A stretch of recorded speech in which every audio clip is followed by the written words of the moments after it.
కలుగునుగాక.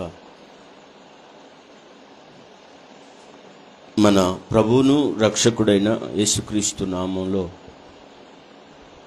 చేరికూడి వచ్చిన మీ అందరికీ నా హృదయపూర్వకమైన వందనాలు తెలియజేస్తున్నాను. ప్రభు మనల్ని ప్రేమించి మే మాసం అంతా కాపాడి జూన్ మాసంలో మొదటి పరిశుద్ధ దినానికి మనల్ని సమీపంగా నడిపించిన దేవాతి దేవునికి అందరూ స్తోత్రం చెల్లిద్దాం. స్తోత్రం స్తోత్రం స్తోత్రం స్తోత్రం స్తోత్రం. ఎందరికో లేని గొప్ప భాగ్యాన్ని మనకు అనుగ్రహించిన దేవునికి మరొకసారి స్తోత్రం చెల్లిద్దాం. స్తోత్రం స్తోత్రం. ఆయన సన్నిధిని, ఆయన సహవాసాన్ని, ఆయన పరిశుద్ధాత్మను మనకిచ్చిన దేవునికి స్తోత్రం చెల్లిద్దాం. స్తోత్రం స్తోత్రం స్తోత్రం. ఆశ్చర్యకరంగా మొదటి దినం రాత్రికాల సమయంలో మరి తన వాక్యం ద్వారా మనతో మాట్లాడి బలపరిచిన దేవునికి స్తోత్రం చెల్లిద్దాం. స్తోత్రం స్తోత్రం స్తోత్రం. వాతావరణ అనానుకూల పరిస్థితులను బట్టి సమయంలో కొంత మార్పును చేశాం. మరి 9 గంటలకి పెందలకాడనే సిద్ధపడి చేరి కూడి వచ్చిన మీ అందరికి కూడా నా నిండు వందనాలు తెలియచేస్తున్నాను. పెందలకాడనే ముగించడానికి వీలుగా మనమంతా ప్రార్థనలో జాగ్రత్తగా గడపాల్సి ఉంది. అందుకొరకు ప్రార్థనాపూర్వకంగా సిద్ధపడాలని మీకు నేను ఆహ్వానం తెలియచేస్తున్నాను. రాత్రివేళ ప్రభు రాకడ కొరకు, మహాదేవుడు మన రక్షకుడైన యేసుక్రీస్తు ప్రత్యక్షత కొరకు ఎదురు చూసేవాళ్ళు ఈ లోకంలో ఎలా బ్రతకాలో అనే విషయాలు మనం రాత్రి 3 విషయాలు విన్నాం. ఎలా బ్రతకాలి అంటే మరి వారు దేవుని సన్నిధిలో ప్రభువు కోరుకున్నట్టుగా, ప్రభు ఇష్టపడే విధంగా, ప్రభు అంగీకరించే విధంగా స్వస్థ బుద్ధితోనూ అలాగే నీతితోనూ భక్తితోనూ బ్రతకాలని ప్రభువు మాట్లాడాడు. ఈ 3 లక్షణాల్లో ఏ లక్షణం లేకపోయినా కూడా మనం ప్రభు రాకడలో ఆయన ప్రత్యక్షతలో ఆయన్ని ఎదుర్కొనలేకపోగా పరలోక రాజ్యాన్ని కోల్పోతామేమో అనే విషయాలు రాత్రి వరకు విన్నాం. ఈ సిద్ధబాటు కూడికల ద్వారా మరో 3 విషయాలు రెండవ దినం ఉదయకాల సమయంలో మీకు నేను జ్ఞాపకం చేయాలనుకుంటున్నాను. చాలా సంగతులు ఉన్నాయి. లోకంలో పాపంలో చీకట్లో ఉన్న మనల్ని దేవుడు పిలిచాడు. ఆయన పిలుపు మేరకే మనం దేవుని సన్నిధికి రాబట్టబడ్డాం. మనం సొంత ఇష్టంగా రాలేదు. దేవుడు మనల్ని ఆకర్షించాడు, దేవుడు మనల్ని పిలిచాడు. ఆయన పిలిచినప్పుడు ఆయన ఏ ఉద్దేశంతో పిలిచాడు, దేవుడు మనల్ని ఎందుకు పిలిచాడు అనే గ్రహింపు మనకు రావాలి. ఎందుకు పిలిచాడు దేవుడు మనల్ని? లోకంలో ఉన్నప్పుడు, పాపంలో ఉన్నప్పుడు, చీకట్లో ఉన్నప్పుడు, అంధకార సంబంధమైన అధికారంలో ఉన్నప్పుడు, శరీరేచ్ఛలతో బ్రతుకుతున్న మనల్ని దేవుడు ఎందుకు పిలిచాడు? ఆయన పిలిచిన కారణాలు 3 జ్ఞాపకం చేస్తాను. చాలా సంగతులు ఉన్నాయి. ఇదివరకు కూడా మనం ఈ విషయాలు పంచుకున్నాం. అయినా నేను కొన్ని విషయాలు ఈరోజు మీ ముందు ఉంచాలనుకుంటున్నాను. 3 విషయాలు మీ ముందు ఉంచుతాను. దేవుని వాక్యం చదవగలిగిన వాళ్ళు, మొదటిది ప్రభు మనల్ని ఎందుకు పిలిచాడు? 5వ అధ్యాయం గలతీ పత్రిక 5వ అధ్యాయం. జాగ్రత్తగా రాసుకునేవాళ్ళు రాసుకోండి.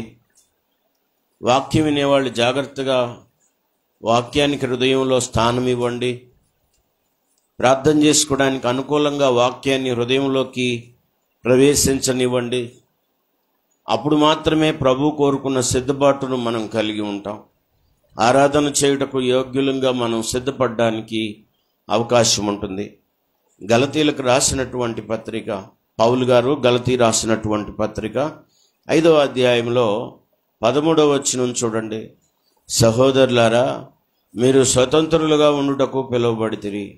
దేవుడు తన మాటలు మన కొరకు ఆశీర్వదించునుగాక. ప్రభు అంటున్నాడు, సహోదరులారా మీరు పిలువబడ్డారు. ఎందుకు పిలువబడ్డారు అంటే స్వతంత్రులుగా ఉండడానికి పిలువబడ్డారు. అంటే వారు పిలువబడక మునుపు స్వతంత్రులుగా లేరా అంటే ముమ్మాటికి స్వతంత్రులుగా లేరు.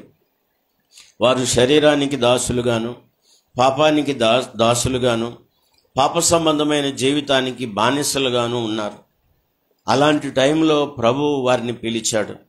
తన పరిశుద్ధాత్మ ద్వారా పిలిచాడు, తన సేవకుల ద్వారా పిలిచాడు, వాక్యము ద్వారా పిలిచాడు. పిలిచిన ఆయన వారికి ఏం చెప్తున్నాడంటే, మీరు స్వతంత్రులుగా ఉండడానికి పిలువబడ్డారు. మనం దేవుని సన్నిధిలో ఎందుకు పిలువబడ్డామో అనే విషయాన్ని ఎప్పుడూ గ్రహింపు లేని వారంగా ఉండకూడదు. ఒకప్పుడు నేను పాపానికి దాసుడుగా ఉన్నాను, లోకానికి దాసురాలుగా ఉన్నాను, శరీర సంబంధమైన ఇచ్చలకు దాసురాలిగా ఉన్నాను. అలాంటి నన్ను ఆయన సన్నిధికి పిలిచాడు. ఆయన తన ప్రేమను చూపించి నన్ను పిలిచాడు. పిలిచిన దేవుడు నన్ను పిలిచిన కారణం, ఎందుకు పిలిచాడో దాని ప్రకారం నేను జీవించాలి కదా అనే ఆలోచన మనలో ఉంటే ఎప్పుడు తప్పిపోం. దేవునికి విరోధంగా ఒక పని కూడా చేయలేం. దేవుడు కోరుకునేటువంటి ఆ ఆత్మ సంబంధమైన జీవితాన్ని కొనసాగించడానికి ఆశీర్వాదకరంగా దేవుని సన్నిధిలో కనబడతాం. అందరు గంభీరంగా స్తోత్రం చెప్పండి. ప్రభు అంటున్నాడు, సహోదరులారా, పరిశుద్ధాత్మ ద్వారా పౌలు గారిని ప్రేరేపించిన దేవుడు ఈ మాట చెప్తున్నాడు. సహోదరులారా, మీరు స్వతంత్రులుగా ఉండుటకు పిలువబడితిరి. చెప్పండి పక్కన వాళ్ళకి, మీరు స్వతంత్రులుగా ఉండడానికి పిలువబడ్డారని చెప్పండి. చెప్పాలి, క్లియర్గా చెప్పాలి. మీరు స్వతంత్రులుగా ఉండుటకు పిలువబడ్డారు. కానీ ఆ స్వాతంత్ర్యాన్ని విడిచిపెట్టి, ఆ స్వాతంత్ర్యాన్ని త్రోసివేసి చాలామంది మళ్ళా బానిసలుగా మారడం దేవుడు చూశాడు, పరిశుద్ధాత్మ దేవుడు చూశాడు. అందుకే పౌలు గారిని ప్రేరేపించి మాటలు చెప్తున్నాడు. 5వ అధ్యాయం 1వ వచనం చూడండి. ఈ స్వాతంత్ర్యం అనుగ్రహించి క్రీస్తు మనలను స్వతంత్రులుగా చేసి ఉన్నాడు. కాబట్టి మీరు స్థిరముగా నిలిచి మరలా దాస్యమను కాడి క్రింద చిక్కుకొనకుడి. కొంతమంది మళ్ళా పిలువబడిన పిలుపును మర్చిపోయి, దేవుడు ఎందుకు పిలిచాడో అనే స్పృహ లేకుండా, దేవుడు మనల్ని ఎందుకు పిలిచాడో అనే ఆలోచన కానీ, ఒక మంచి స్వభావం, నిర్ణయంతో కూడినటువంటి బ్రతుకు విధానం కానీ లేకుండా మరలా ఏ పాపానికి దాసులై ఉండగా పిలువబడ్డారో, ఏ శరీర సంబంధమైన జీవితానికి దాసులుగా ఉండగా పిలువబడ్డారో, పిలువబడిన తర్వాత మళ్ళా ఆ బానిసత్వంలోకి వెళ్ళడానికి వాళ్ళు ఇష్టపడుతున్నారు. అందుకే మరొకసారి హెచ్చరించాల్సి వచ్చింది వాళ్ళని.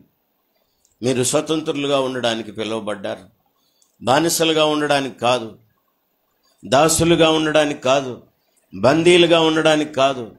మనం అపవాదికి కానీ, శరీర సంబంధమైన ఇచ్చలకు కానీ, శరీర సంబంధమైన ఆలోచనలకు కానీ బానిసలుగా ఉండడానికి దేవుడు మనల్ని పిలవలేదు. వాటిల్లో నుంచి పిలిచినప్పుడు మనల్ని స్వతంత్రులుగా చేశాడు యేసుక్రీస్తు ద్వారా. గంభీరంగా స్తోత్రం చెప్పండి. యేసుక్రీస్తు రానంత వరకు ప్రతి మనుషుడు ఏదో ఒక దానికి దాసుడుగా ఉన్నాడు. ఆ మాట చెప్పాలి అంటే యోహాను సువార్త 8వ అధ్యాయంలో చెప్పాడు, పరిశుద్ధాత్మ దేవుడు, ఇదిగో పాపం చేయు ప్రతివాడు పాపమునకు దాసుడు. శరీరధారిగా ఉన్నప్పుడు ప్రభు ఈ మాట జ్ఞాపకం చేశాడు. బైబిల్ ఉందా? వాక్యం చదవగలిగిన వాళ్ళు యోహాను సువార్త చూడండి. యోహాను సువార్త 8వ అధ్యాయంలో ఒక శ్రేష్టమైన మాటను జ్ఞాపకం చేశారు. వాక్యం చదువుతారా? 34వ వచనం. అందుకు యేసు, పాపము చేయువ ప్రతివాడును పాపమునకు దాసుడని మీతో నిశ్చయముగా చెప్పుచున్నాను. ప్రభు ఈ మాట చాలా క్లియర్గా చెప్తున్నాడు. ఎవరు దాసుడు అంటే పాపం చేసేవాడు దాసుడు, పాపానికి దాసుడు. మనం కూడా పాపం చేస్తూ పాపానికి దాసులంగా ఉన్నప్పుడు ప్రభు మనల్ని పిలిచాడు. ఎందుకు పిలిచాడంటే ఆ బంధకాల్లో నుంచి మనల్ని పిలిచాడు, ఆ బంధకాల్లో నుంచి విడిపించాడు, స్వాతంత్ర్యాన్ని ఇచ్చాడు. మీరు స్వతంత్రులయ్యారు ఇప్పుడు యేసుక్రీస్తులో, యేసుక్రీస్తు ద్వారా, యేసుక్రీస్తుని బట్టి. కాబట్టి మరలా స్వాతంత్ర్యాన్ని విడిచిపెట్టి దాస్యం అనే కాడి క్రింద మీరు మరలా చిక్కుకోవద్దు అని చెప్తున్నాడు. మరలా మీరు బానిసలు అవ్వద్దు అని చెప్తున్నాడు. దేన్ని మనం జయించామో దాని చేత మరలా జయించబడితే అంతకంటే దారుణమైన పరిస్థితి ఇంకొకటి ఉండదని చెప్తున్నాడు. ఒకసారి ఒక వ్యక్తిలో 7 దయ్యాలు, ఒక దయ్యం పట్టింది. ఆ దయ్యాన్ని వదలగొట్టేశాడంట. ఆ దయ్యాన్ని వదలగొట్టిన తర్వాత, ఆ దయ్యం వెళ్ళిపోయిన తర్వాత ఆ ఇల్లు ఎలా ఉందంటే చాలా నీట్గా ఉంది, అమర్చి అన్ని సర్ది పెట్టి ఊడ్చిపెట్టి శుభ్రంగా ఉంది. కానీ ఆ దయ్యం వదిలిపోయిన తర్వాత అదంట ఆ నీరు లేని ప్రాంతాలు అటు ఇటు తిరుగుతూ ఉంది ఎక్కడన్నా. ఎందుకంటే ఉన్న దగ్గర నుంచి నన్ను తరిమేశారు, ఇంకొక నివాసం వెతుక్కోవాలి కదా, ఇంకొక నివాసం చూసుకోవాలి కదా అని అదేం చేస్తుందంటే దేశం అంతా తిరుగుతూ ఉంది. ఎక్కడ నాకు నివాసం దొరికిద్దా, ఎవరిలో నాకు నివాసం దొరికిద్దా అని తిరుగుతూ ఉంటే అటు ఇటు తిరిగి వచ్చి ఎక్కడ దానికి ఎవరి దగ్గర ఖాళీ దొరకలేదు, ఏ నివాసంలో ఖాళీ దొరకలేదు. ఇదిగో విడిచి వెళ్ళినటువంటిదే శుభ్రంగా ఊడ్చి అమర్చిపెట్టి ఖాళీగా ఉండటం చూసి ఈసారి ఏం చేసిందంటే, ఒక్కదాన్నే ఉంటే నన్ను అంతా తోలేశారు ఏదో ఒకటి చేసి, ఈసారి అలా కాదు, నేను ఒక్కదాన్నే కాకుండా నాతో పాటు ఇంకా 6గురిని తీసుకొస్తా, మొత్తం 7గురు కలిసి దాంట్లో ప్రవేశించి అన్నిటికీ బయటికి వెళ్లకుండా టెస్ట్ చేసి కూర్చుంటారంట. మీకు అర్థం అవ్వాలని చెప్తున్నాను. మనం స్వతంత్రమైన తర్వాత మళ్ళా బానిసలుగా ఉండడానికి కానీ వెనక్కి వెళితే 7 అంతలుగా అపవాది బలమైన కార్యాలు మన జీవితంలో చేస్తాడు. బలంగా వాడు కార్యాలు జరిగించడానికి మనం స్థానం ఇచ్చిన వాళ్ళం అవుతాం, అవకాశం ఇచ్చిన వాళ్ళం అవుతాం. ఖాళీగా ఉండకూడదు. ఇల్లు వాక్యం చేత నింపబడాలి మన హృదయం, ఆత్మచేత నింపబడాలి మన హృదయం. అవును, వాక్యము చేత మనం మన హృదయాన్ని నింపుకోవాలి. కానీ ఊడ్చిపెట్టి అమర్చి శుభ్రంగా ఉండటం చూసి ఖాళీగా ఉందని అటు అటు అటు తిరిగి ఎక్కడ దానికి ఖాళీ దొరక్క, ఇదిగో ఏ ఇల్లు అయితే నేను విడిచి వెళ్ళాను అదే బాగుంది అని ఈసారి తనకంటే చెడ్డ దయ్యాలను తీసుకొచ్చిందంట. ఏ దయ్యాలు చెప్పండి? ఒకసారి కానీ ఒక వ్యక్తికి దయ్యం పడితే కార్యాలు జరిగించేది ఎవరు? ఆమె, లేకపోతే అతనా, లేకపోతే అతనిలో ఉండే దయ్యమా? మాట్లాడేది దయ్యమే, పనులు చేసేది దయ్యమే, చూసేది దయ్యమే. వాళ్ళు కాదు, వాళ్ళు అప్పుడు దాకా దయ్యం పట్టిన తర్వాత అంత అయిపోయిన తర్వాత నాకేమైంది, ఎందుకు నన్ను కింద పడేసి కొట్టారు, లేకపోతే నాకు ఇంత మట్టి అయింది ఏంది అంటే వాళ్ళకి ఇంకేం తెలియదు అనమాట. వాళ్ళని నడిపించిందంత ఎవరు? వాళ్ళకు బట్టిన ఆ దయ్యం, ఆ దురాత్మ. మనం కూడా శుభ్రం చేయబడి ఉంటాం చూసి ఖాళీగా ఉందని మనం ఉంటే, దేవుని వాక్యం చేత ఆత్మచేత నింపబడకపోతే ఆయన విధి విధానాల్లో మనం నడవకపోతే అపవాది చోటు చేసుకుంటాడు, మరలా ప్రవేశిస్తాడు. 7 అంతలు చెడ్డవైన దయ్యాలు తీసుకొచ్చి నీలో టెస్ట్ చేసి కూర్చుంటాడు. అంతకుముందు ఉన్నటువంటి మంచి జీవితం కంటే ఇంకా చెడ్డ జీవితం నీకు వస్తుంది అనమాట. ఇంకా భయంకరమైన చెడ్డ జీవితంలోకి నువ్వు వెళ్ళిపోతావు. అందుకే ప్రభు అంటున్నాడు, మీరు స్వతంత్రులుగా ఉండటానికి పిలువబడ్డారు. దాసులుగా ఉన్నప్పుడు మిమ్మల్ని దేవుడు పిలిచాడు, బందీలుగా ఉన్నప్పుడు దేవుడు మిమ్మల్ని పిలిచాడు. మళ్ళా దాస్యం అనే కాడి క్రింద వెళ్ళి చిక్కుకోవద్దు. అందరూ ఆమేన్ చెప్పండి. ఇశ్రాయేలీయులను దేవుడు ఐగుప్తు దేశంలో దాసులుగా ఉన్నప్పుడు దేవుడు పిలిచాడు. కానాను దేశానికి, పాలు తేనెలు ప్రవహించే దేశానికి, వాగ్దత్త దేశానికి, కొండలు లోయలు కలిగిన దేశానికి, రాగి సమృద్ధిగా బంగారం వెండి ఉండే దేశానికి తీసుకువెళ్తానని చెప్పబడ్డ. తేనె పాలు కారేటువంటి దేశం అది, పారేటువంటి దేశం అది. అంత శ్రేష్టమైన సువిశాలమైన దానిమ్మ పండ్లు, దబ్బ పండ్లు, ఖర్జూర పండ్లు గల దేశానికి తీసుకువెళ్తానన్నాడు. కానీ వీళ్ళు చేరలేదు. కారణం ఏంటో తెలుసా? వాళ్ళు ముందుకు సాగక వెనుక్కు తిరిగారని రాయబడింది. వాళ్ళని దాసులుగా ఉన్నప్పుడు, బందీలుగా ఉన్నప్పుడు వాళ్ళు మొరపెడితే, ప్రభా మమ్మను తప్పించు, ప్రభా మమ్మను విడిపించు, ప్రభా మమ్మను కాపాడు, ప్రభా దీంట్లో నుంచి నన్ను బయటికి తీసుకురా అని ఏడ్చి ఏడ్చి మొరపెడితే వారి మూలుగు విని, వారి కన్నీరు చూచి, వారి హృదయ ఆక్రందన చూసి విని వారిని విడిపించడానికి వచ్చి మోషే అనే తన నాయకుడిని పంపించి విడిపించి వారిని కనాను దేశానికి నడిపిస్తున్న తరుణంలో వాళ్ళు కొంత దూరం వెళ్ళిన తర్వాత ఏమన్నారంటే, విడిచి వచ్చిన ఐగుప్తు దేశానికి మేము వెళ్తాం. అక్కడ కూరగాయలు బాగుండయి, అక్కడ కీరకాయలు బాగుండయి, తెల్లగడ్డలు బాగుండయి, ఉల్లిగడ్డలు బాగుండయి, గెంట్సిగడ్డలు బాగుండయి, చేపలు ఉండయి, మాంసం ఉంది. ఇక్కడ ఏమీ లేదు, సయి సారం లేని మన్నా తప్ప. ఇది మాకొద్దు, వెనక్కి వెళ్తాం అన్నారు. అలా వెనక్కి వెళ్తానన్న వాళ్ళని ఎవరిని కూడా ప్రభు కానాను దేశంలో అడుగు పెట్టనివ్వలేదు. చెప్పండి, పక్కన వాళ్ళకి వెనక్కి వెళ్ళే వాళ్ళు దేవుని రాజ్యానికి వారసులు కారని చెప్పండి. సీరియస్గా చెప్పండి. వెనక్కి పోవాలనుకునే వాళ్ళని కూడా దేవుడు తీసుకెళ్ళడు పరలోకానికి. ఎందుకంటే నీ ఆలోచన అంతా ఎటుంది? నడతానికే ముందుకెళ్తున్నావు, కానీ మనసు మాత్రం ఎక్కడుంది? దేవుడు విడిపించి రక్షించి చేతులతో పట్టుకొని సొదొమ గొమొర్రాల పట్టణంలో నుంచి బయటకు తీసుకొచ్చిన తర్వాత కూడా లోతు భార్య ఆలోచన ఎక్కడుంది? విడిచి వచ్చిన సొదొమ గొమొర్రాల మీదే ఉంది. అది నాశనం అయిపోతుందని తెలుసు, అగ్ని చేత మరి భస్మీపెట్టలను చేయబడుతుందని తెలుసు, ఆ అగ్నికి ఆహుతి అయిపోతుందని తెలుసు. కానీ ఆమె ఆశ అంతా, ఆమె ఆలోచన అంతా దేని మీద ఉందంటే విడిచి వచ్చిన సొదొమ మీద. అందుకే మధ్యలోనే ఏమైపోయిందంటే, అమ్మా ఉప్పు స్తంభం అయిపోయింది. పక్కన వాళ్ళకి చెప్పండి, మనల్ని దేవుడు అందుకు పిలవలేదని చెప్పండి. స్వతంత్రులుగా ఉండటానికి పిలిచాడు దేవుడు. బందీలుగా ఉండటానికి పిలవలేదు, బానిసలుగా ఉండటానికి పిలవలేదు, దాసులుగా ఉండటానికి పిలవలేదు. ఒకప్పుడు మనం అలాగే ఉన్నాం, దేవుడు మనల్ని పిలిచాడు. ఎందుకు పిలిచాడంటే స్వతంత్రులుగా ఉండటానికి పిలిచాడు. చప్పట్లు కొట్టి గంభీరంగా స్తోత్రం చెప్పండి. ఆ స్వాతంత్ర్యాన్ని విడిచిపెట్టి మీరు యేసుక్రీస్తు ఇచ్చిన స్వాతంత్ర్యాన్ని మరి విడిచిపెట్టి మరలా పాపం అనే దాస్యం కాడి క్రిందికి చిక్కువద్దు, వెళ్ళొద్దు అంటున్నాడు. ఈనాడు చాలామంది తమకు ఇవ్వబడిన స్వాతంత్ర్యాన్ని కోల్పోతున్నారు. మనకు స్వాతంత్ర్యం ఇచ్చిన దేవుడు శారీరక క్రియలను హేతువు చేసుకొని మళ్ళా లోకంలోకి వెళ్ళడానికి కాదు, పాపంలోకి వెళ్ళడానికి కాదు, బంధకాల్లోకి వెళ్ళడానికి కాదు. ఆ బంధకాల్లో నుంచి విడిపించి, ఆ బానిసత్వంలో నుంచి విడిపించి, ఆ దాస్యత్వంలో నుంచి విడిపించిన దేవుని ఎదుట మనకి ఇవ్వబడిన స్వాతంత్ర్యాన్ని కాపాడుకోవడానికి పిలిచాడు. ఆ స్వాతంత్ర్యాన్ని మనం కాపాడుకొందుముగాక. గంభీరంగా స్తోత్రం చెప్పండి. నెంబర్ 2, నేను దాన్ని అలా నిలబెట్టి నేను చెప్తా ఉంటే ఈ మూడు ప్రసంగాలు చెప్పచ్చు. నేను చెప్పిన మూడు ప్రసంగాలు చెప్పచ్చు. కానీ ఒక్కొక్క మూడు మాటలు 3 ప్రసంగాలు కలిపి ఒకే ప్రసంగంలో ఇమిడ్చి జ్ఞాపకం చేయాలనుకుంటున్నాను. మనల్ని దేవుడు ఎందుకు పిలిచాడనే స్పృహ, దేవుడు మనల్ని ఎందుకు పిలిచాడనే ఆలోచన ఖచ్చితంగా మనలో ఎప్పుడు మెదలాలి. చెప్పండి పక్కన వాళ్ళు, ఇప్పుడు చెప్పండి, దేవుడు ఎందుకు పిలిచాడు మనల్ని? స్వతంత్రులుగా ఉండటానికి. అలా పిలువబడిన మనం మరలా దాస్యం అనే కాడి క్రిందికి వెళ్ళకూడదు. ఆ బంధకాల్లో మళ్ళా వెళ్ళి చిక్కుకోకూడదు. ఇక దేవుడు చిక్కించడు నిన్ను దేవుడు విడిపించాడు, అటువైపు వెళ్ళొద్దు అన్నాడు. ఆ బంధకాల్లోకి వెళ్ళొద్దు, ఆ బానిసత్వంలోకి వెళ్ళొద్దు, మరలా మీరు దాసులుగా మారొద్దు అన్నాడు దేవుడు. చాలామంది అలాగ దాసులైపోతున్నారు, అలాగ బానిసలైపోతున్నారు.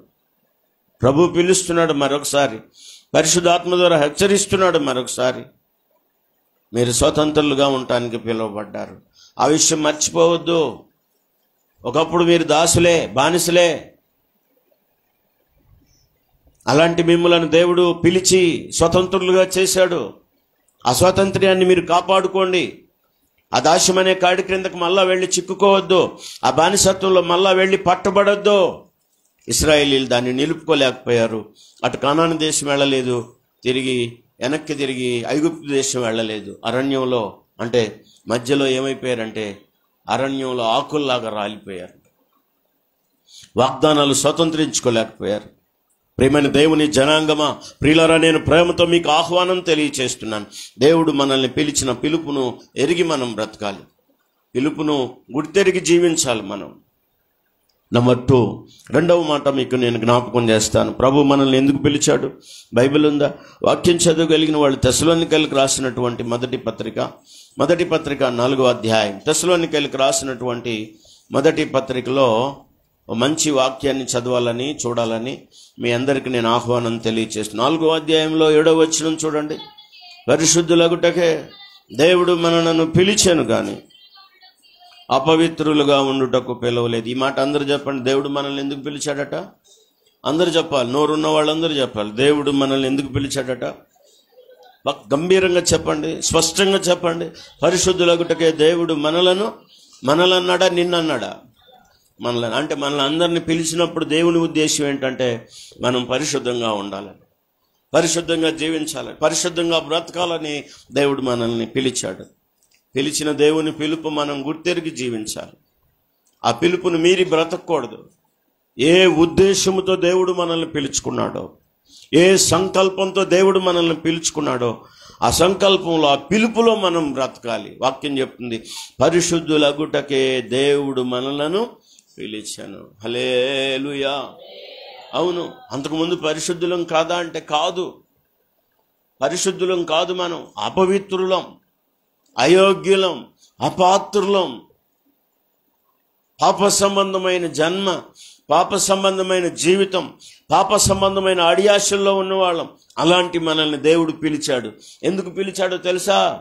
అపవిత్రులుగా ఉండడానికి కాదు, ఒక ప్రత్యేకమైన పవిత్రమైన జీవితం చేయడానికి, పరిశుద్ధంగా దేవుని కొరకు బ్రతకడానికి దేవుడు మనల్ని పిలిచాడు. గంభీరంగా స్తోత్రం చెప్పండి. ఆయన పరిశుద్ధమైన పిలుపును బట్టి స్తోత్రం చెప్పండి.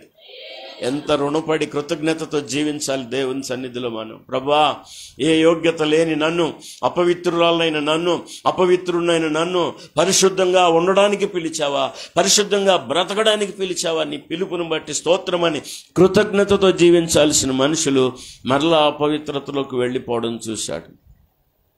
పరిశుద్ధ ఆత్మ ద్వారా మాట చెప్పాడు. దయచేసి 3వ వచనం కూడా చూడండి. పరిశుద్ధులగుటయే అనగా మీరు జారత్వమునకు దూరముగా ఉండుటయే దేవుని చిత్తం. మీలో ప్రతివాడు, 4వ వచనం, మీలో ప్రతివాడు దేవుని ఎరుగని అన్యజనుల వలె కామాభిలాష యందు కాక పరిశుద్ధత యందును ఘనత యందును తన ఘటమును ఎట్లు కాపాడుకోనవలెనో అది ఎరిగి ఉండుటయే దేవుని చిత్తం. ఇప్పుడు చెప్తున్నాడు. దయచేసి 7వ వచనంలో పరిశుద్ధులగుటకే దేవుడు మనలను పిలిచెను గాని అపవిత్రులుగా ఉండుటకు దేవుడు మనల్ని పిలవలేదు. గంభీరంగా స్తోత్రం చెప్పండి. శరీర మాలిన్యంతో, అపవిత్రమైన అడియాశలతో, వ్యభిచార సంబంధమైన జీవితంతో బ్రతకడానికి దేవుడు మనల్ని పిలవలేదట. అలాంటి జీవితం కలిగిన మనల్ని దేవుడు పిలిచాడు. ఎందుకు పిలిచాడంటే పరిశుద్ధులుగా ఉండడానికి పిలిచాడు. ముమ్మాటికి ప్రభు ఉద్దేశం మీకు నేను చెప్తున్నాను. ఆయన మనకు పరిచయం చేసుకుంటూ ఆయన తను ఎలా కనపరుచుకున్నాడంటే, నేను పరిశుద్ధులను గనుక మీరు సమస్త ప్రవర్తన యందు పరిశుద్ధులై ఉండడానికి. గంభీరంగా చప్పట్లు కూడా దేవునికి స్తోత్రం చెప్పండి గట్టిగా. హల్లెలూయా. సమస్త ప్రవర్తన యందు పరిశుద్ధులై ఉండాలని. ఈ సిద్ధబాటు కూటాల్లో 2వ దినం ఉదయకాల కూటంలో 2వ మాట జ్ఞాపకం చేస్తున్నాను. మనల్ని దేవుడు ఎందుకు పిలిచాడో తెలుసా? అపవిత్రులుగా ఉండడానికి కాదు. ఆ విషయంలో మనకు ఒక నిర్ణయం రావాలి. నేను ఎలా జీవిస్తున్నాను, దేవుని ఉద్దేశం ఏంటి నా పట్ల, ఆయన పిలుపుకు తగ్గట్టుగా, ఆయన పిలిచిన పిలుపుకు లోబడి, ఆయన పిలుపుకు నేను మరి రుణపడి, లేకపోతే ఆయన పిలుపునకు అంగీకారం తెలిపి బ్రతుకుతున్నానా లేదా అని ఖచ్చితంగా ఆలోచించుకోవాలి.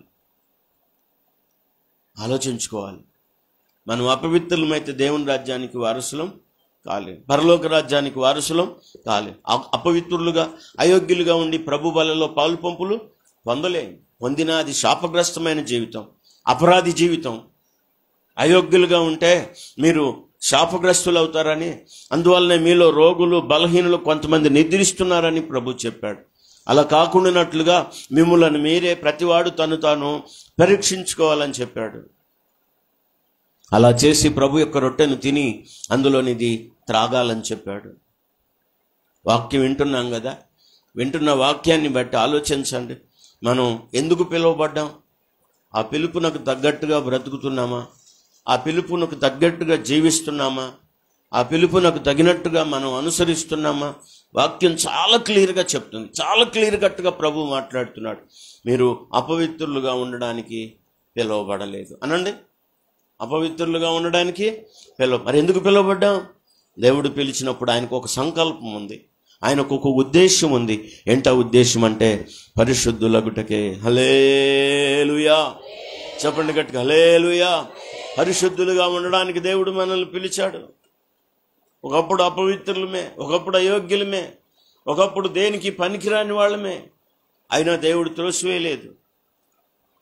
పాపి అని ముద్ర వేసి ఎక్కడో పాపం చేస్తూ దొరికిందని ఆమెను తీసుకొచ్చి రాళ్లు పెట్టి కొట్టి చంపాలని శాస్త్రుల పరిచయులు వెంటపడి యేసు ప్రభు దగ్గరికి తరుముకుంటా తీసుకొచ్చారు. ఆమెను యేసు ప్రభు ముందు నిలబెట్టి, మోషే మాకు ఇలాగ ధర్మశాస్త్రం ప్రకారం సెలవిచ్చాడు, నువ్వేమో పాపిని ప్రేమించి ఆమె పాపాన్ని క్షమిస్తానంటావు, ఏం చెయ్యాలి ఇప్పుడు? మోషే చెప్పినట్టు మన రాళ్ళు పెట్టుకొని చంపమంటావా, లేకపోతే ఈమెను క్షమించాలని నువ్వు కోరతావా అని అడిగితే ప్రభు వాళ్ళతో ఏం మాట చెప్పలేదు. కానీ ఒక మాట ఆయన వాళ్ళతో ఒక మాట చెప్పాడు, నిజమే మోషే ధర్మశాస్త్రం చెప్పిన ప్రకారం ఆమెను రాళ్లు పెట్టుకొట్టి చంపాల్సిందే, పాపానికి శిక్ష విధించాల్సిందే. కానీ ఒక మాట, మీలో పాపం లేనివాడు మొదట ఆమె మీద రాయి వేయండి. ఆ మాట చెప్పి నేల మీద ఏవో రాస్తున్నాడంట. ఆయన ఏవో రాస్తున్నాడు. అలా రాస్తూ ఉండగా ఎక్కడ వాళ్ళు అక్కడ రాళ్ళు తెచ్చిన వాళ్ళు అక్కడ అన్ని రాళ్ళు పడేసి ఎటు వాళ్ళు అటు వెళ్ళిపోయారు. యేసు ప్రభు కన్నులెత్తి చూసినప్పుడు అక్కడ ఎవరు లేరు. ఆమె తప్ప మధ్యలో ఆ ముక్కతో నిలబడింది. ప్రభు కన్నులెత్తి ఆమె వైపు చూసి అన్నాడు, అమ్మా నిన్నెవరు శిక్షించలేదు. ఆ ప్రేమ కలిగిన పిలుపు వేశ్య జీవితాన్ని మార్చింది, వ్యభిచార జీవితాన్ని మార్చింది, పాపపు జీవితాన్ని మార్చింది. ఆమె యేసు ప్రభు పిలిచిన ఆ పిలుపుకి ఆమె కట్టుబడి జీవించడం అక్కడే స్టార్ట్ అయింది. 2 చేతులు ఎత్తి స్తోత్రం చెప్పండి. ఆమె అంటుంది, లేదు ప్రభా, నన్ను ఎవరు శిక్షించలేదు. ప్రభు అంటున్నాడు, నేను కూడా నిన్ను శిక్షించను అని ఆమెకు ఒక ఆజ్ఞ పెట్టాడు. ఏంటో తెలుసా? ఒక షరతు పెట్టాడు. ఏంటో తెలుసా? ఇక పాపం చేయొద్దు. చెప్పండి పక్కన వాళ్ళకి, ఇంతకు ముందు ఎలా ఉన్నా ఇక పాపం చేయొద్దని చెప్పండి.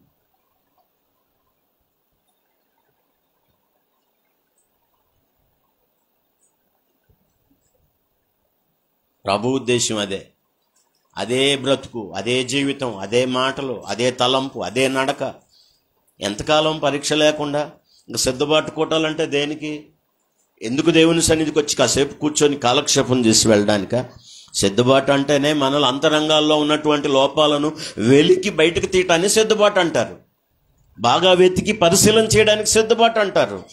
ఏమీ చలనం లేనట్టు, మనకేమీ తెలియనట్టు, ఎవరికో బోధిస్తున్నట్టుగా ఆలోచన చేసేవాళ్ళు ఎప్పటికీ దేవుని సన్నిధిలో నిరపరాధులు కారు, అపరాధులు అవుతారు. ఎందుకంటే స్వపరీక్ష చేసుకోవడం వాళ్ళకి ఇష్టం ఉండదు కనుక, వాక్యానికి లోబట్టం ఏమాత్రం వాళ్ళ స్వభావానికి విరుద్ధం కనుక.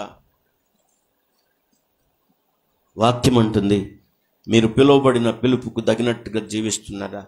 మీరు పరిశుద్ధులగుటానికి పిలువబడ్డారు, అపవిత్రులుగా ఉండడానికి పిలువబడలేదు. ఆలోచించుకుందామా? మనం అపవిత్రులుగా ఉన్నామా? దేవుడు పిలిచినట్టుగా ఆయన పిలుపునకు లోబడి మరి పరిశుద్ధులంగా మార్చబడుతున్నామా? రూపాంతరం చెందుతున్నామా?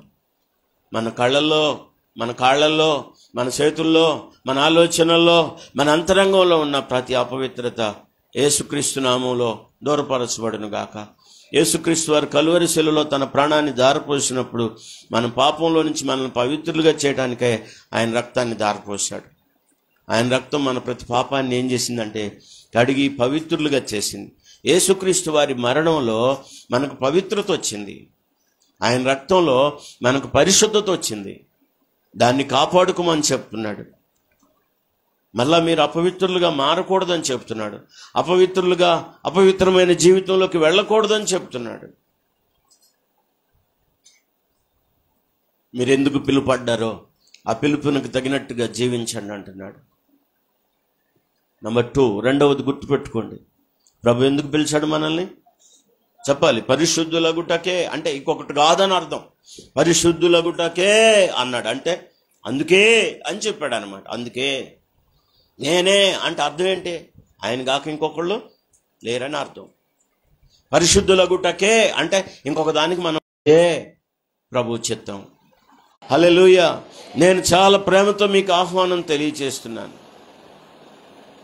చాలా ప్రేమతో ఆహ్వానం తెలియచేస్తున్నాను. మనల్ని అపవిత్రులుగా ఉండటానికి పిలవలేదు, అయోగ్యులుగా ఉండటానికి పిలవలేదు.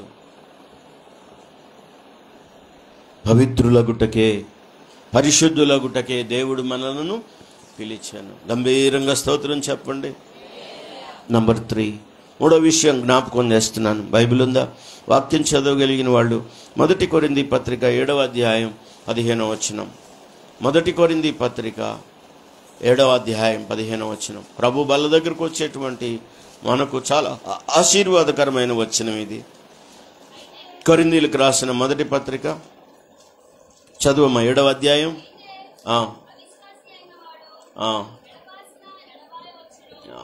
ఎడబాసిన 15వ వచనం. ఎడబాసిన ఎడబాయ వచనం. అన్ని సందర్భంలో, ఏ సందర్భంలోనైనా సహోదరునికైనా నిర్బంధం లేదు. కానీ గుర్తుపెట్టుకోవాలి ఏంటంటే సమాధానముగా ఉండుటకు దేవుడు మనలను పిలిచి. ఒకసారి అందరి మాట చెప్పండి. సమాధానముగా ఉండుటకు దేవుడు మనలను, చెప్పండి, స్పష్టంగా చెప్పండి. పక్కన వాళ్ళకి సెకండ్ ఇవ్వండి. సమాధానంగా ఉండటానికి దేవుడు మనల్ని పిలిచాడని చెప్పండి. ఇటోళ్ళకి కూడా చెప్పండి.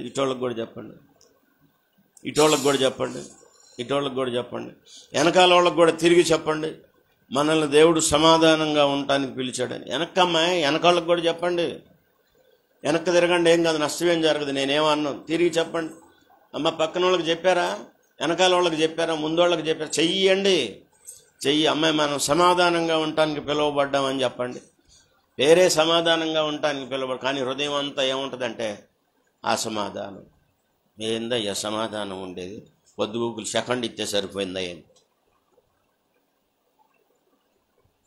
అంతరంగంలో ఎంత ఉందా ఆమెకి? ఎంత ఉందా ఆమెకి? నీకేం తెలుసు? నా మీద మాట్లాడే మాట అనమాట. మీరు బాగానే ఉంటారులేండి.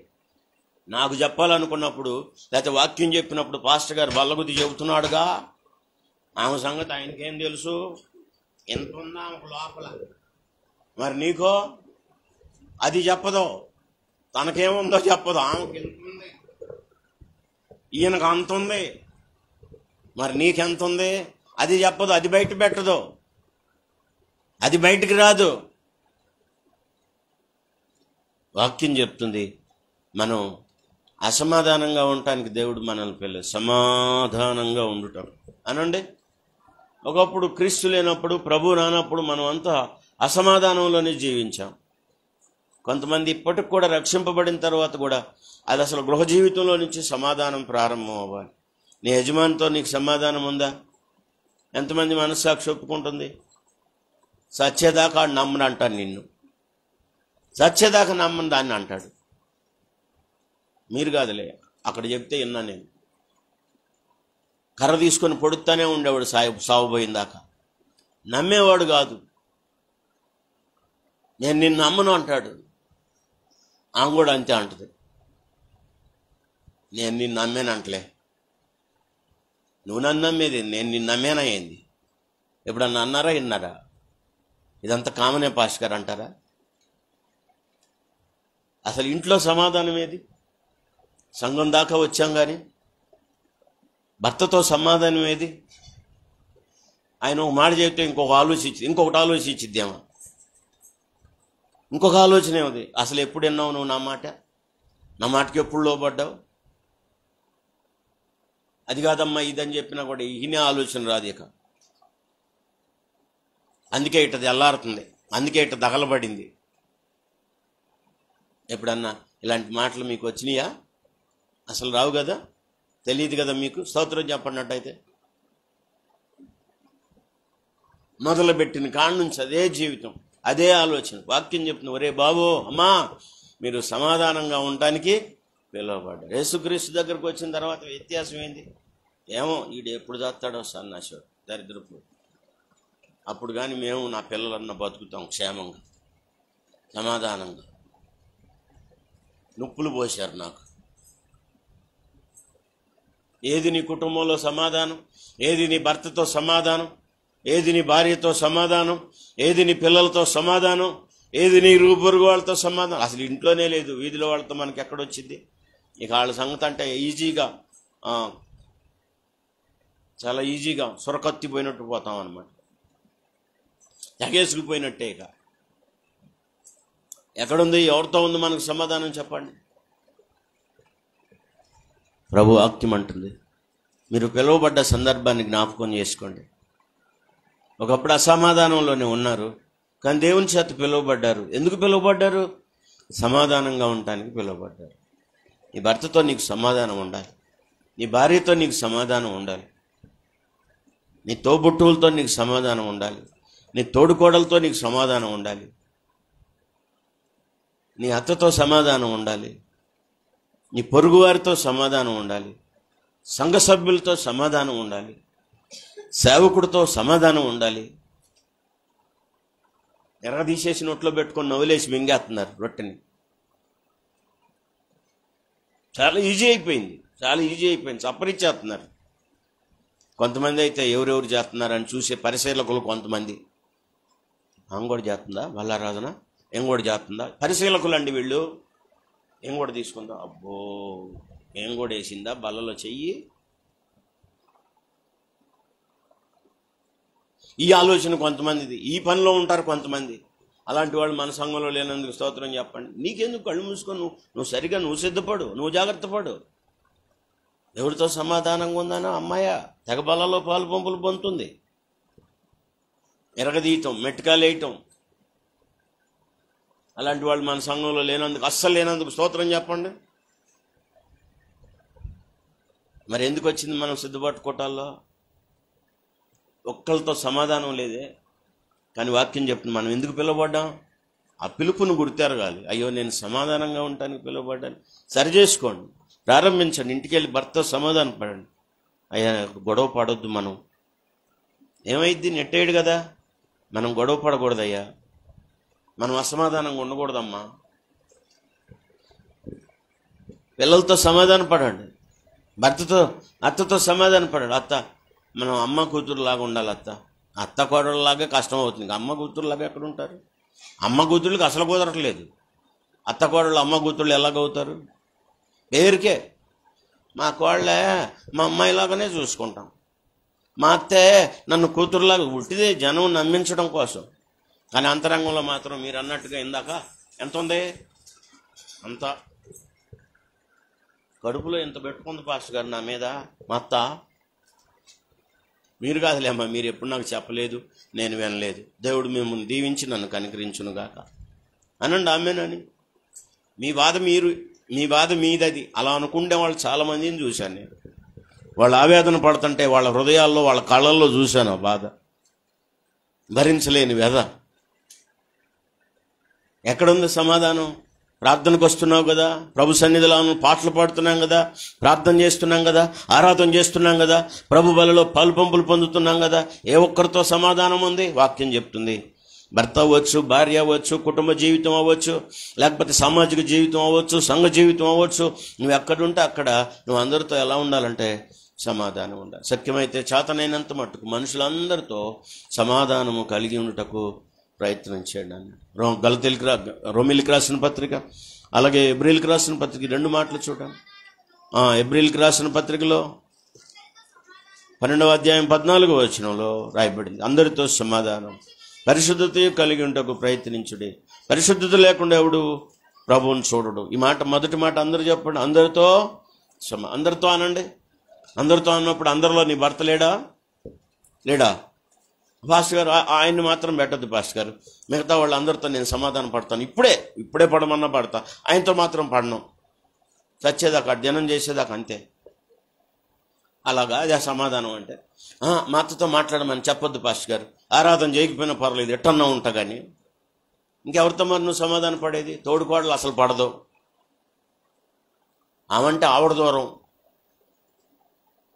నొప్పులే. ఇక కొంతమంది మనుషులను చూడగానే వాళ్ళకి గిట్టకపోతే ఉమ్మూసి పక్కకి వెళ్తాం, నేను గమనించాను చాలాసార్లు. ఏమంత పవిత్రురాలైనట్టు, ఏమంత పవిత్రత ఇంకెవరికి లేనట్టు ఆమెను చూడగానే ఉమ్ము వచ్చేసిద్ది నోటి నిండా. మళ్ళీ ప్రార్థనకు మాత్రం పెద్ద బైబిల్ తీసుకొని పెద్ద ముసుకేసుకొని బాగా బరీగా వెళ్తుంది. నేనేం ప్రార్థనకి వెళ్తలేదు ఏంది, నేనేం మందిరానికి వెళ్తలేదు ఏంది, నేనేం ప్రార్థన చేసుకోవట్లేదు ఏంది. ఎందుకు ఆడంబరాల భక్తి? ఒక్కళ్ళతో సమాధానం ఉందా అసలు? ఒక్కళ్ళతో నీ గుండె మీద చేసుకొని చెప్పు, నీ హృదయాన్ని అడిగి చూడు. దేవునితో లేదు, భర్తతో లేదు, భార్యతో లేదు, పిల్లలతో లేదు, అత్తతో లేదు, తోడుకోడలతో లేదు. మరి ఎందుకు పిలువబడ్డావు? ఆడంబరం భక్తి చేయడానికా? లోకస్తులకు తెలియకపోయినా నీకు తెలుసు కదా నువ్వెందుకు పిలువబడ్డావో. ఎవరితో నీకు సమాధానం ఉంది? అందరితో సమాధానము, పరిశుద్ధత కలిగి ఉండటానికి ప్రయత్నం చేయండి. రోమిలికి రాసిన పత్రికలు కూడా ఈ విషయాన్ని చాలా తేటగా జ్ఞాపకం చేసి 12వ అధ్యాయం చూడండి, 17వ వచనం, లేకపోతే 16 కూడా, ఏడ్చువారితో ఏడువుడి, ఒకరితోనొకడు మనసు కలిసి ఉండుడి,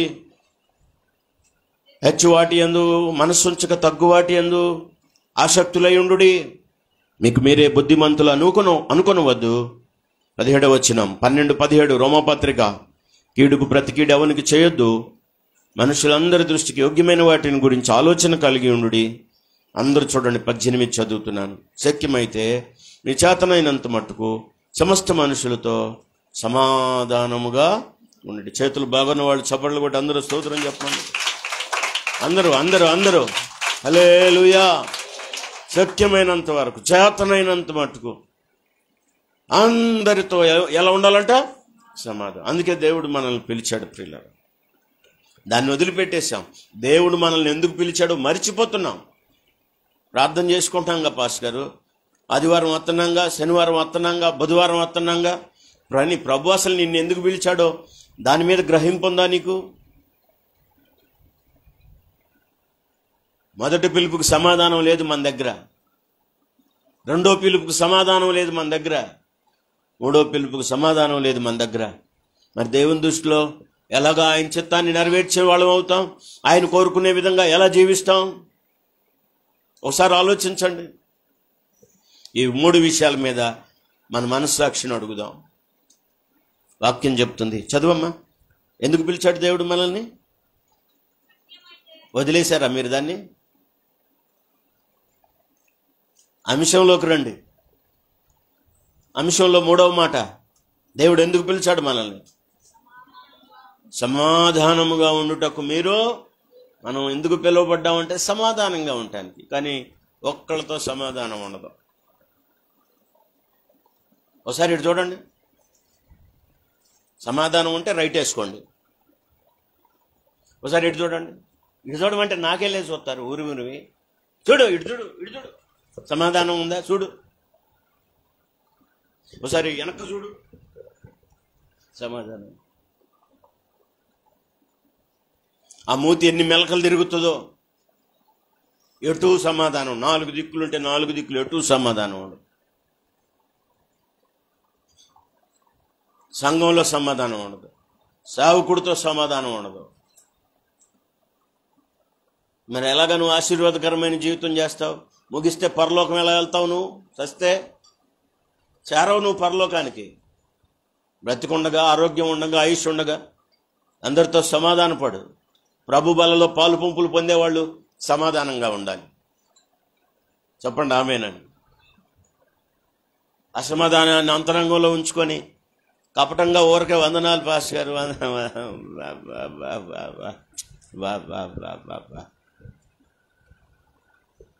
ఎంతవరకు వేషధారణ? ఎంతవరకు?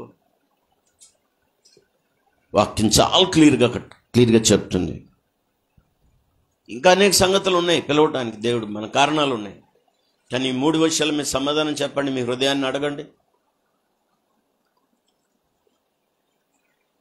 స్వతంత్రంగా ఉంటున్నామా? మళ్ళీ బానిసలు అయిపోయామా? దాసులుగా మారిపోయామా? ఒకప్పుడు పచ్చీస్ వద్దనుకున్నాం, ఇప్పుడు మళ్ళీ పచ్చీస్ ఆడుతున్నారు. ఎక్కడంటే అది కూడా తీసుకెళ్ళి చూపిస్తా. ఎక్కడ అంటే చూపిస్తాము అది కూడా. ఒకప్పుడు టీవీ వద్దు అనుకున్నాం, సీరియల్ వద్దు అనుకున్నాం, మళ్ళీ ఇప్పుడు దానికి. మరి ఏంది మీరు ఖాళీగా ఉన్నారు, ఏంది పెట్టలేదా టీవీ? సీరియల్ టైం అవుతుందని నీకు తెలీదా? మర్చిపోయా, పెట్టు. ఇటు ఒకప్పుడు వద్దనుకున్నావు నువ్వు దాన్ని, ఇప్పుడు మళ్ళీ దానికి ఏమైపోతున్నావు? బానిస.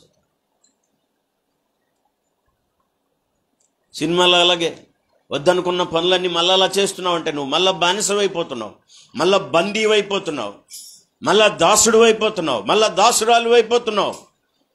పూర్వం విడిచి వచ్చిన వాటన్నిటికీ మళ్ళా నువ్వు ఒక రకమైన బానిసత్వంలోకి వెళ్ళిపోతున్నావు. బహువాక్యం చెప్తుంది, మీరు స్వతంత్రులుగా ఉండటానికి పిలువబడ్డారు. నంబర్ 2, పరిశుద్ధులుగా ఉండటానికి పిలువబడ్డారు.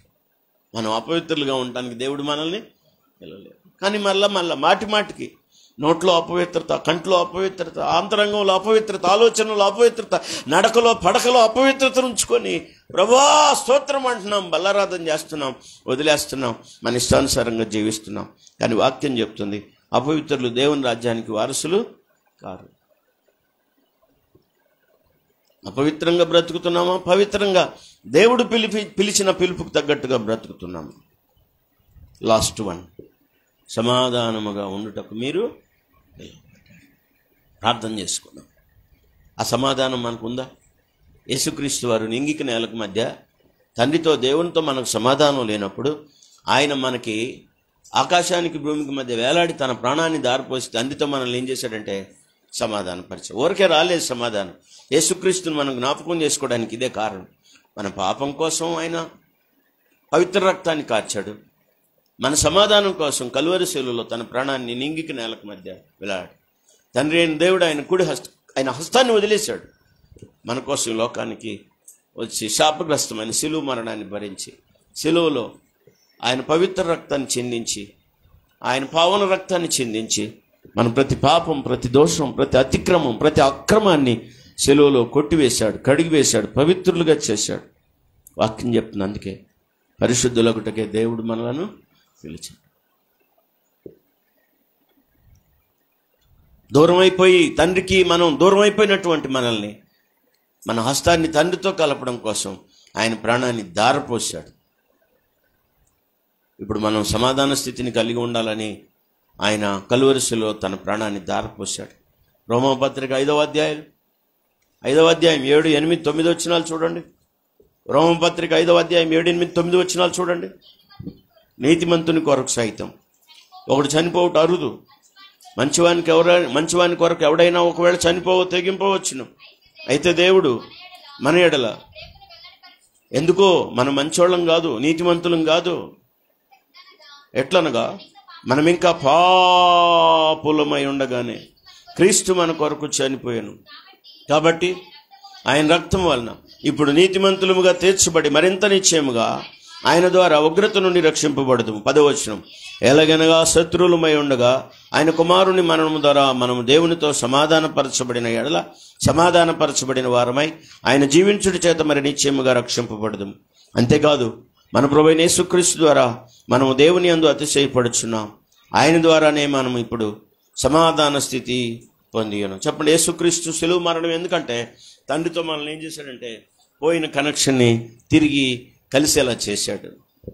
ఒక్కోసారి కనెక్షన్ పోద్ది ఫోన్ది అనండి, ఒక్కోసారి ఫోన్ కనెక్షన్ పోద్ది, నెట్ కనెక్షన్ పోయిందంటే ఎలా కొట్టుకులాడతారు. అయ్యో ఆ కనెక్షన్ వచ్చేదంటే మీరు మంచోళ్ళు, మీరు నాకు తెలుసు, వేరే వాటిని చూడటానికి కాదు. ఇంపార్టెంట్, మీరు ఏదో మ్యాటర్ను చర్చ చేస్తున్నారు, స్టడీ మ్యాటర్ని చర్చ చేస్తున్నారు, లేకపోతే ఒక ఒక నెట్వర్క్ని కంప్లీట్ చేస్తున్నారు. ఆ కంప్లీట్ చేసే నేపథ్యంలో మధ్యలో ఎగిరిపోయింది నెట్. ఇప్పుడు ఏం చేస్తారు? కనెక్షన్ అయిందా కొట్టుకులాడతామేనా? ఇంకా సబ్మిట్ చేయాల్సిన సైడ్ టైం కానీ దగ్గరికి వస్తే ఇంకెలా ఉంటుంది చెప్పండి, ఏం చేస్తారు? ఎగ్జామ్ మధ్యలో పోయింది అనుకోండి నెట్, చెప్పండి ఏం చేస్తారు? ఖాళీ, ఎగ్జామ్ ఖాళీ, డబ్బులు ఖాళీ, శ్రమ ఖాళీ, అన్నీ చెప్పు, అన్నీ ఖాళీ.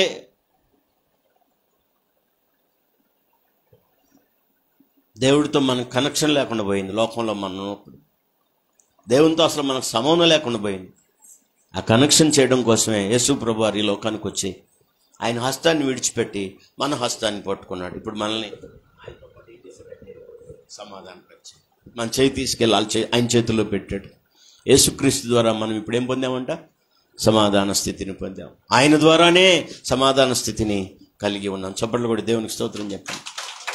ఆ సమాధానాన్ని పోగొట్టుకోబాకండి, అసమాధానంగా బ్రతకండి, ఎవరితో అసమాధానంగా మాట్లాడద్దు, ఎవరితో అసమాధానంగా జీవించదు. ఆషమాషగా తీసుకుంటున్నారు చాలామంది. వాక్యం విన్నంతసేపు అంతే, తర్వాత ఇదిలించుకొని వెళ్తున్నారు. వాళ్ళ అంతరంగంలో నుంచి ఉన్న అసమాధానం పోవట్లేదు చాలామందికి. అసమాధానమైన బ్రతుకు, అసమాధానమైన ఆలోచనలు. ఎప్పుడు అమ్మా నా వైపు చూడండి, ఊరేమో పొమ్మంటుందంట, కాడేమో రా అంటుందంట. మరి మారేది ఎప్పుడు అని ఈ ఎండలు చూస్తుంటే భయం వేస్తుంది. ఎప్పుడు ఎవరు చస్తారు, ఎట చస్తారో అర్థం కాని పరిస్థితులు. మాడి చస్తున్నారు. నాకు ఇది తలుసుకుంటుంటే ఆ బడబాగ్ని, ఆ నిత్యాగ్ని, అగ్నిగుండం ఇంకెంత భయంకరంగా ఉంటుందో తలుచుకుంటే, ఊహించుకుంటే భయం వేస్తుంది కదా. ఆ అగ్నిగుండం ఎంత భయంకరంగా ఉంటుందో. రాష్ట్రం అగ్నిగుండం అయిపోయింది. 50 గ్రేడ్ సెంటీస్కే అగ్నిగుండంగా మారిపోయింది రాష్ట్రం అని. డైరెక్ట్గా అగ్నిగుండంలో పడితే ఇంకెట్లా ఉంటుందో. 50 డిగ్రీలు సెంటీగ్రేడ్ ఉంటే తట్టుకోలేకపోతున్నాం, భరించలేకపోతున్నాం. చస్తేనే బాగుండు, ప్రాణం విసగడం చెందుతుంది అంటున్నారు చాలామంది. విసగడం పడుతుంది ప్రాణానికి అంటున్నారు. ఆరని నరకాగ్ని ఎంత భయంకరంగా ఉంటుందో తెలుసా? ఎంత భయంకరంగా ఉంటుందో తెలుసా? అక్కడ అగ్ని ఆరదు, పురుగు చావదు. ఆ దుస్థితి నుంచి రక్షించడం కోసం సమాధానం లేకుండా జీవిస్తున్న మనల్ని యేసుక్రీస్తు వారి తండ్రి దగ్గర నుంచి వచ్చి మనకి దేవునికి మధ్యలో తన ప్రాణాన్ని సిలువలో ధారపోసి, సిలువలో ఆయన బలి అయి మనల్ని తండ్రితో ఏం చేశాడంటే సమాధానపరిచాడు. హల్లెలూయా. ఆ గొప్ప ప్రేమకు మనం ఏమిచ్చినాం తెచ్చుకోగలం? రేపు ఆయన్ని జ్ఞాపకం చేసుకోవచ్చు. ప్రభా, నా కొరకు ఇలాంటి కార్యాలు చేశాను. నేను స్వతంత్రుడిని కాదు, బానిసనే. అయినా నన్ను స్వతంత్రుడిగా చేశావు. కృతజ్ఞతతో జీవిస్తానయ్యా. ఒకప్పుడు నేను అపవిత్రుడినే, కానీ నన్ను పరిశుద్ధుడిగా ఉండడానికే పిలిచావు. అలా బ్రతకడానికి కృప దయచేయి. పరిశుద్ధంగా నిన్ను ఆరాధిస్తాను. పరిశుద్ధంగా నీ బలలో పాలు పంపులు పొందుతాను. సమాధానంగా ఉండటానికి పిలిచావు, కానీ ఏ ఒక్కరితో నాకు సమాధానం సరిగా లేదు. అది నాకు ఇవ్వు. నీలోనే సమాధానం సాధ్యం ప్రభా. లోకస్తులు చెప్పే ఆలోచన తీసుకోవద్దు. పరిశుద్ధాత్మ దేవుడు చెప్తున్న మాటలను తీసుకోండి. సహజంగా ఇరుగు పొరుగు వాళ్ళు ఎవరైనా సరే, తోబుట్టువులైనా, ఇంట్లో వాళ్ళైనా, వీధిలో వాళ్ళైనా, శరీర సంబంధంగా ఆలోచించే వాళ్ళంతా అసమాధానాన్ని పోగేస్తారు, కానీ సమాధానాన్ని తెచ్చిపెట్టరు. చెప్పండి, ఇరుగు పొరుగు వాళ్ళు కానీ ఎవరైనా అసమాధానాన్ని తీసుకొస్తారు కదా. సమాధానంగా ఉండరు, నలుగురితో బాగుండు, మంచిగా. తగ్గబాక, వెళ్ళు, నువ్వు అసలు ఏం తగ్గొద్దు, వెళ్ళు, మనం తీసుకురా, లాక్కురా బయటికి, ఏదో ఒకటి చెయ్యాలి. ఎవరైనా సరే, ఎంత బంధుత్వం అయినా సరే అసమాధానాన్ని సృష్టిస్తారు, కానీ సమాధానాన్ని ఎవరు కూడా మనుషులు ఇవ్వరు. అది యేసుక్రీస్తు ద్వారా సాధ్యమైంది. తండ్రితో మనల్ని సమాధానపరిచాడు, తనతో మనల్ని సమాధానపరుచుకున్నాడు. అందరితో మనం సమాధానంగా ఉండాలని కోరుకున్నాడు. అందుకే వాక్యం చెప్పి, శక్యమైతే చేతనైనంత మట్టుకు మనుషులందరితో సమాధానంగా ఉన్నాడు. ఉందుముగాక, సమాధానముగా ఉందుముగాక, పవిత్రులుగా పరిశుద్ధులుగా ఉందుముగాక, స్వతంత్రులుగా ఉందుముగాక. తలలు వంచండి, ప్రార్థన చేసుకుందాం. వాక్యం కొరకు నేను చిన్న ప్రార్థన చేస్తాను, తర్వాత మనం ప్రార్థనలోకి వెళ్దాం. కృపా సత్య సంపూర్ణుడు అయిన మా ప్రియ పరమ తండ్రి, వందనాలు, కృతజ్ఞత, స్తుతులు, స్తోత్రాలు. ఈ రెండవ దినం సర్దుబాటు కూడికల్లో, మొదటి కూడికలో ఈ పాద సన్నిధిలో నిలవడానికి మా ఎడల మీరు కనపరిచిన దయను బట్టి వందనాలు, స్తోత్రాలు. నిన్ను ఆరాధించి, నిన్ను సేవించి, మీ బలలో పాలు పంపులు పొందేవారికి మీరు ఇచ్చిన హెచ్చరికలను బట్టి వందన.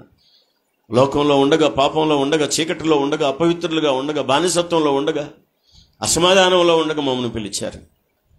స్వతంత్రులుగా ఉండాలని, పరిశుద్ధులుగా ఉండాలని.